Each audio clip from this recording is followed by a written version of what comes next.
जय श्री कृष्ण। राधे राधे। आमला एकादशी का महत्व। फागुन माह के शुक्ल पक्ष की मान्यधाता जी बोलते हैं, हे वशिष्ठ जी, यदि मुझ पर प्रसन्न हो तो अमला व्रत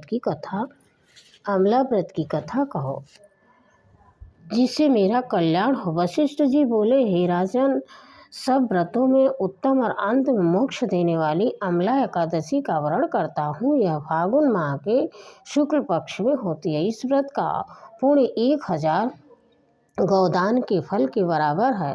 मैं आपसे एक पौराणिक कथा कहता हूँ। इस वैदिक नाम नगर में एक ब्राह्मण, वैश्य, क्षत्रिय, शूद्र 4 वर्ण के आनंदपूर्वक रहते थे। उस नगर में चैत्ररथ नाम का एक चंद्रवंशी राजा था। वह बहुत विद्वान तथा धार्मिक था। वह एक निवासी युद्ध में बालक तथा प्रत्येक एकादशी का व्रत करते थे। एक समय फागुन मास के शुक्ल पक्ष में अमला नाम का एक एकादशी आई। उस दिन राजा ने प्रजा तक, युद्ध में वृद्ध से बालक तक सबसे हर्ष सहित उस एकादशी व्रत किया। राजा अपनी प्रजा के साथ मंदिर में जाकर के पूर्ण कुंभ स्थापित किए तथा धूप दीप नैवेद्य पंचरत्न नक्षत्र आदि से धात्री त्यावले के पूजन करने लगे। ईश्वर धात्री की इस प्रकार स्तुति करने लगे, हे धात्री, तुम ब्रह्म स्वरूप हो। तुम ब्रह्मा जी द्वारा उत्पन्न हो और सारे पाप को नष्ट करने वाली हो। तुमको नमस्कार है। अब तुम अर्घ स्वीकार करो। तुम श्री रामचंद्र जी द्वारा सम्मानित हो। मैं आपकी प्रार्थना करता हूँ, मेरे समस्त पापों को हरण करो। उस देवालय में रात्रि को सबने जागरण किया। रात्रि के समय उस जगह एक वहेलिया आया।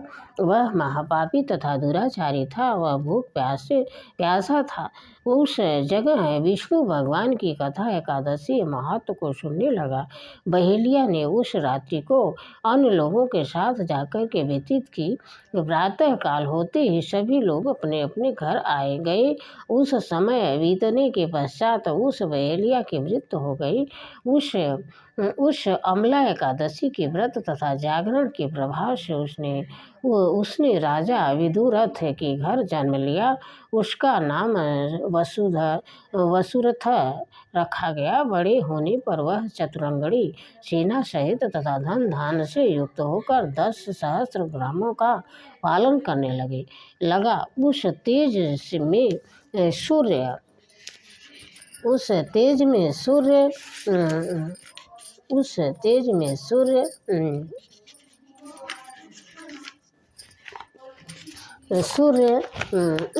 में सूर्य की क्रांति में चंद्रमा के बीतता हुआ विष्णु भगवान और क्षमा में पृथ्वी के समान था। वह अत्यंत धार्मिक और सत्यवादी, कर्मवीर और विष्णु भक्त था।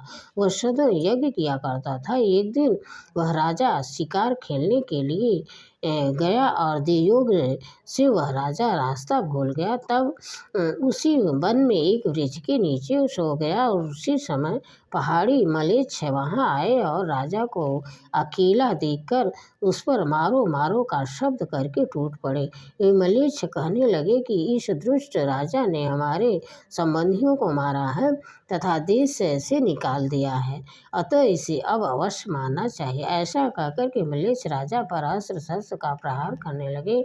उनके अस्त्र शस्त्र राजा के शरीर में गिरते ही नष्ट हो जाते और उसको पुष्प के समान प्रतीत होते हैं। उस मलेच्छ को अस्त्र शस्त्र पर उल्टा प्रहार करने लगे, जिससे वह मूर्छित हो गया। उस समय राजा के शरीर से एक दिव्य स्त्री प्रकट हुई, जो अत्यंत सुंदर तथा सुंदर वस्त्रों एवं आभूषण से अलंकृत थी। उसकी भुगती देवी टेढ़ी और आंखें लाल लाल अग्नि निकल रहे थे।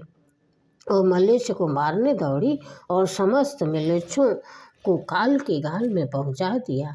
उस राजा जब जगा तब उसे मलेच्छों को मरा हुआ देख करके सोचने लगा कि इन शत्रु को किसने मारा।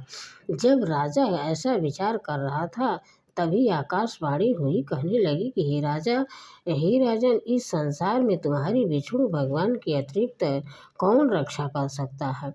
इस आकाशवाणी को सुनकर राजा अपने नगर को वापिस आ गया और सुखपूर्वक राज करने लगा। महर्षि वशिष्ठ जी बोले, हे राजन, यह सब आमलकी एकादशी के व्रत का प्रभाव था। जो मनुष्य इस आमला की एकादशी का व्रत करते हैं, वे सब प्रत्येक कार्य में सफल होते हैं और अंत में विष्णु लोक को जाते हैं। जय श्री कृष्णा। कथा का सार, भगवान विष्णु की शक्ति हमारे सभी कष्टों को काटती है। यह मनुष्य की नहीं, देवों की रक्षा करती है और पूर्णतः समर्थ है। इसी शक्ति के बल से भगवान विष्णु ने मधुकैटभ नामक दैत्य का संहार किया था। इसी शक्ति से उत्पन्ना एकादशी बनकर के मूरक नामक दैत्य का करके देवों को सुखी किया था। केवल एक बार आमलकी एकादशी का व्रत करने वाले बहेलिया को जन्मांतर तक विष्णु भगवान की कृपा प्राप्त हो रही थी। जय श्री कृष्णा। राधे राधे।